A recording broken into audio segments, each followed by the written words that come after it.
بسم اللہ الرحمن الرحیم۔ شروع اللہ کے نام سے جو بڑا مہربان اور نہایت رحم فرمانے والا ہے۔ آج کا ہمارا موضوع کلام ہے حضرت علی رضی اللہ تعالی عنہ۔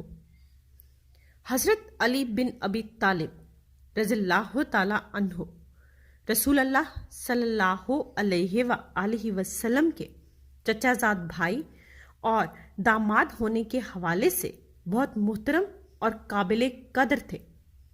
حضرت علی رضی اللہ تعالی عنہ کے فضائل و اوصاف بے شمار ہیں۔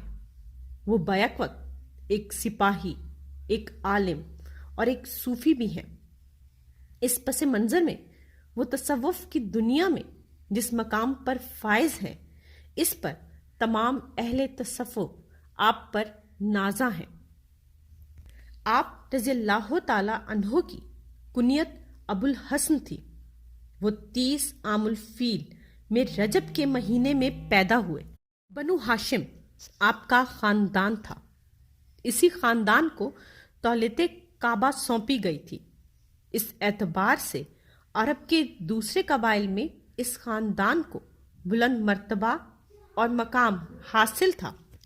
حضرت علی رضی اللہ تعالی عنہ کے والد محترم ابو طالب کو مکہ کے لوگوں میں ایک خاص مقام حاصل تھا۔ حضور کریم صلی اللہ علیہ وآلہ وسلم کی ابتدائی پرورش میں بھی حضرت ابو طالب کا کردار قابل قدر رہا ہے۔ جناب ابو طالب ایک عرصہ تک اپنے بھتیجے کی ایک طرح سے سرپرستی فرماتے رہے۔ پھر ایک وقت ایسا آیا کہ نبی اکرم صلی اللہ علیہ وآلہ وسلم خود حضرت علی کی پرورش کرتے رہے۔ یہی وجہ ہے کہ کاشانہ رسول میں پرورش پانے کے باعث حضرت علی سیرت و کردار میں امتیازی اور غیر معمولی اوصاف اور صلاحیتوں کے حامل تھے۔ تاریخی شواہد سے یہ بات ثابت ہے کہ رسول اللہ صلی اللہ علیہ وآلہ وسلم کی نبوت پر ایمان لانے والوں میں خواتین میں حضرت خدیجہ، مردوں میں حضرت ابوبکر صدیق اور بچوں یا نوجوانوں میں حضرت علی نے اولیت اور امتیاز حاصل کیا۔ یہ کاشانہ نبوی کی تربیت ہی کا اثر تھا کہ حضرت علی نے اوائل شباب ہی میں دین اسلام کو قبول کر لیا۔ پھر اس کے بعد ہجرت نبوی کے وقت حضرت علی رضی اللہ تعالی عنہ کا کردار سب سے افضل اور اہم دکھائی دیتا ہے۔ مکہ سے مدینہ کی طرف اس تاریخی ہجرت میں حضرت ابوبکر صدیق رضی اللہ تعالی عنہ تو اللہ کے رسول صلی اللہ علیہ وآلہ وسلم کے ہم سفر تھے، لیکن حضرت علی رضی اللہ تعالی عنہ کو آپ صلی اللہ علیہ وآلہ وسلم نے مکہ میں لوگوں کی امانتیں ادا کرنے کے لیے روک دیا تھا۔ یہی نہیں بلکہ ہجرت نبوی کی رات حضرت محمد مصطفیٰ صلی اللہ علیہ وآلہ وسلم نے حضرت علی کو ہی اپنے بستر پر بھی سلایا تھا، تاکہ دشمنان اسلام یہی سمجھیں کہ اپنے بستر پر حضور پاک صلی اللہ علیہ وآلہ وسلم ہی ہے۔ یہ ایک بہت پرخطر رات تھی جس میں حضرت علی نے نہایت بہادری، جرت، وارفتگی اور جانثاری کا ثبوت فراہم کیا۔ مکہ کے لوگ حتیٰ کہ نبی کریم صلی اللہ علیہ وآلہ وسلم کے بدترین دشمن بھی آپ صلی اللہ علیہ وآلہ وسلم کی ایمانداری، امانتوں کی پاسداری اور سچائی اور راست بازی کے معترف تھے۔ ہجرت کی اگلی صبح حضرت علی نے لوگوں کو ان کی امانتیں واپس کی اور پھر وہ بھی مدینہ کی جانب ہجرت کر گئے۔ حضرت علی رضی اللہ تعالی عنہ کو نبی اکرم صلی اللہ علیہ وآلہ وسلم بے حد عزیز رکھتے تھے، اس لیے انہوں نے اپنی سب سے چہیتی بیٹی حضرت فاطمہ الزہرا کو حضرت علی کے نکاح میں دے کر جیون ساتھی بنانے میں کوئی آر محسوس نہیں کی۔ حضرت علی رضی اللہ تعالی عنہ اور حضرت فاطمہ رضی اللہ تعالی عنہا کی نکاح کی تقریب نہایت سادہ، ذمہ دارانہ اور پروقار تھی۔ والد کی جانب سے حضرت فاطمہ کو مختصر سا جہیز دیا گیا، جس میں کپڑے کی ایک چادر، مٹی کے چند ایک ضروری ظروف اور پتھر کی آٹا پیسنے والی ایک چکی شامل تھی۔ حضرت فاطمہ الزہرا اور حضرت علی رضی اللہ تعالی عنہ کی اولادوں میں سے 3 بیٹے حضرت امام حسن، حضرت امام حسین اور محسن، اور 2 بیٹیاں جناب زینت اور ام کلثوم پیدا ہوئیں۔ نبی اکرم صلی اللہ علیہ وآلہ وسلم کا سلسلہ نسب آپ صلی اللہ علیہ وآلہ وسلم کے بعد حضرت امام حسین رضی اللہ تعالی عنہ ہی کے واسطے سے چلتا ہے، اور یہی لوگ بعد میں سید کہلانے لگے۔ حضرت علی نے نہایت سادہ اور حلیم زندگی بسر کی۔ وہ تمام عمر محنت کر کے اپنا معاش کماتے رہے۔ یہی وجہ ہے کہ اپنے گھر کے مال اسباب میں کوئی خاطر خواہ اضافہ نہ کر سکے۔ آپ کی اہلیہ حضرت فاطمہ رضی اللہ تعالی عنہ اپنے گھر کے بیشتر کام اپنے ہی ہاتھوں سے مشقت کے ساتھ کرتی رہیں۔ اس کے باوجود حضرت علی ہمیشہ خیرات، سخاوت، ایثار، قربانی اور انسانیت نوازی پر ہی توجہ دیتے رہے۔ انہوں نے دوسروں کے حقوق اور ضروریات ہی کو اولیت دی۔ وہ کبھی اپنے مفادات کی پرواہ نہیں کرتے تھے۔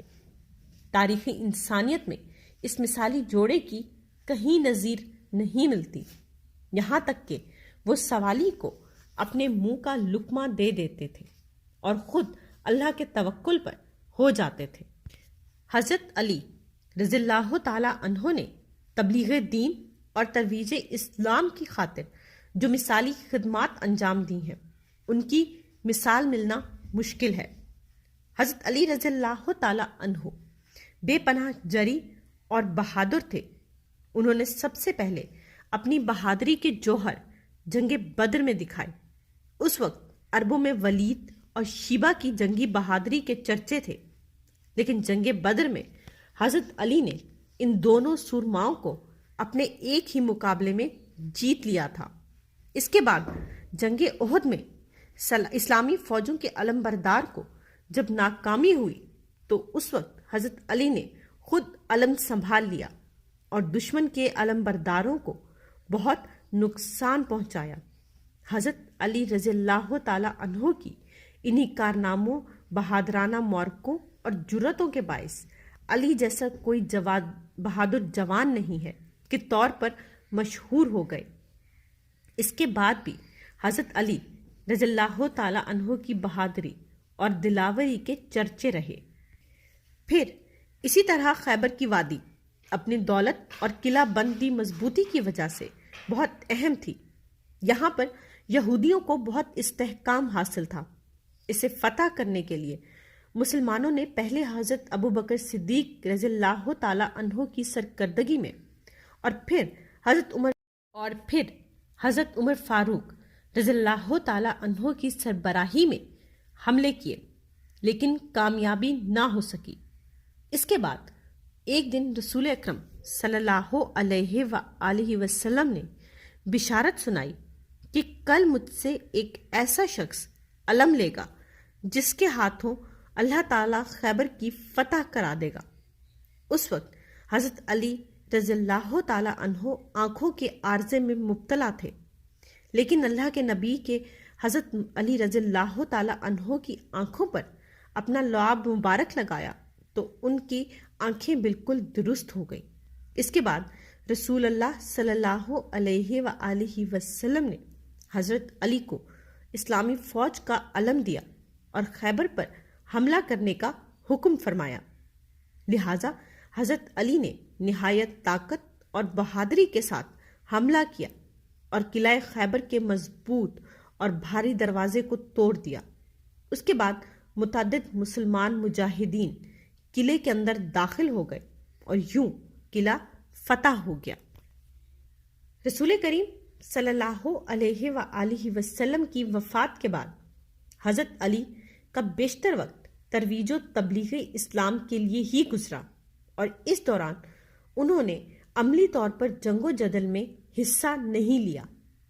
یہاں تک کہ بتایا جاتا ہے کہ حضرت عمر فاروق رضی اللہ تعالی عنہ کے عہد خلافت میں جو انتظامی اور فلاحی اصلاحات ہوئیں ان میں حضرت علی ہی کی تجاویز اور خواہشات کا پرتو موجود تھا، اور پہلے دونوں خلفائے راشدین کے عہد خلافت میں ان کا مقام ایک مملکتی مشیر کا تھا، اور اس عہد میں وہ متعدد پیچیدہ اور اہم امور کے فیصلے بڑی ذہانت، ذمہ داری اور عقل مندی سے کرتے تھے۔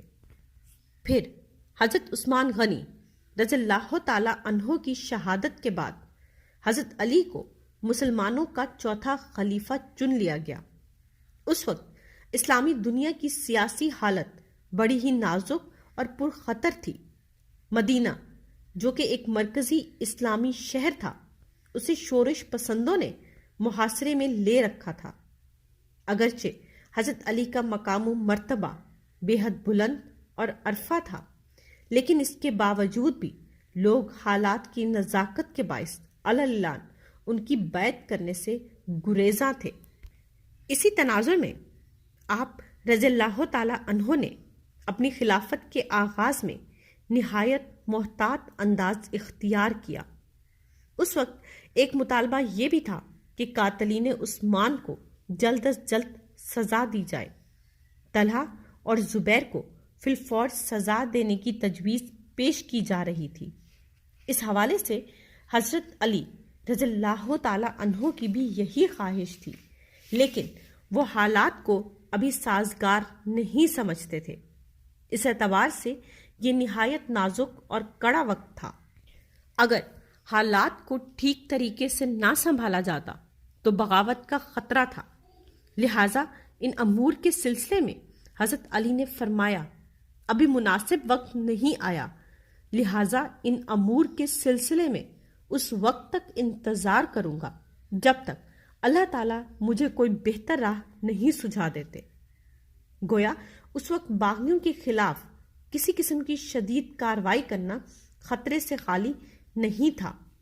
اسی دوران بعض بدخواہ لوگوں کی کارروائیوں کے باعث ایک وقت ایسا آیا کہ حضرت علی رضی اللہ تعالی عنہ اور حضرت عائشہ صدیقہ رضی اللہ تعالی عنہ کے دونوں فریقوں میں جنگ چھڑ گئی، اور ہر فریق یہی سمجھتا رہا کہ اس جنگ کا آغاز مخالف گروہ نے کیا ہے۔ اس نازک ترین صورتحال میں بھی حضرت علی نے پوری کوشش کی کہ نقصان سے مسلمان محفوظ رہیں، لہٰذا انہوں نے باوجود اس کے کہ ان کی فوج کو جنگ میں فتح نصیب ہوئی، وہ زوجہ رسول حضرت محمد صلی اللہ علیہ وآلہ وسلم کی زوجہ حضرت عائشہ رضی اللہ تعالی عنہ کے پاس گئے، ان کی احوال پرسی کی، ساری پیدا ہونے والی صورتحال پر اظہار افسوس کیا، اور پھر پورے احترام، اعزاز و تقدس اور خلوص کے ساتھ انہیں واپس روانہ کرنے کے انتظامات کروا دیے۔ اور واپسی کے اس سفر میں حضرت علی رضی اللہ تعالی عنہ خود بھی حضرت عائشہ صدیقہ رضی اللہ تعالی عنہا کے ساتھ دور تک گئے اور پھر انہیں الوداع کہا۔ حضرت علی رضی اللہ تعالی عنہ کی رحم دلیوں اور حسن سلوک کے باوجود بھی ملک میں خوارج کی سرگرمیاں ایک بار پھر بڑھتی گئیں، لیکن اس پر بھی حضرت علی رضی اللہ تعالی عنہ نے کسی شدید رد عمل کا اظہار نہ کیا۔ اسی اثناء میں 3 سر پھرے متصب اور جنونی خارجیوں نے ایک خفیہ منصوبہ یہ بنایا کہ ایک مقررہ وقت پر بیک وقت 3 بڑے مسلمان رہنماؤں کو قتل کر دیا جائے۔ اس منصوبے کے تحت حضرت علی رضی اللہ تعالی عنہ، حضرت امیر معاویہ رضی اللہ تعالی عنہ اور حضرت عمر بن العاص کو قتل کرنے کی سازش تھی۔ ابن ملجم کو یہ کام سونپا گیا تھا کہ وہ حضرت علی کو قتل کرے گا، لہٰذا ایک مقررہ وقت پر جبکہ حضرت علی رضی اللہ تعالی عنہ نماز پڑھنے کے لیے مسجد کی طرف جا رہے تھے، اس وقت ابن ملجم نے ان پر قاتلانہ حملہ کر دیا۔ اس پر بھی رحم دل اور حلیم خلیفہ حضرت علی نے لوگوں کو نصیحت کی کہ اس شخص کے ساتھ رحم دلی سے پیش آیا جائے، لیکن حضرت علی زخموں کی شدت کے باعث جاں بر نہ ہو سکے اور 63 سال کی عمر میں جام شہادت نوش کر گئے۔ اس طرح حضرت علی رضی اللہ تعالی عنہ 4 سال 9 ماہ تک خلافت کے منصب پر رہے۔ حضرت علی کا سارا عہد خلافت بدامنی اور شورشوں سے بھرا رہا۔ اس کے باوجود انہوں نے اپنے عدل و انصاف، ہمدردی اور رحم دلی سے لوگوں میں بلند مقام حاصل کیا۔ ان کو جب منصب خلافت سونپا گیا تھا، اس وقت سلطنت اسلامیہ میں بدامنی، انتشار اور سیاسی اضطراب کا دورہ تھا۔ لوگوں میں گروہ بندیاں بہت زیادہ تھیں، لیکن آپ رضی اللہ تعالی عنہ نے ان تمام امور سے نپٹنے کے لیے نرم رویہ اختیار کیا۔ اس طرح بعض لوگوں نے حضرت علی کی حد سے بڑھی ہوئی رحم دلی، ہمدردی اور امن پسندی کو بزدلی اور کمزوری پر محمول کیا، حالانکہ وہ شیر خدا تھے اور بہادری میں ان کا کوئی ثانی نہیں تھا۔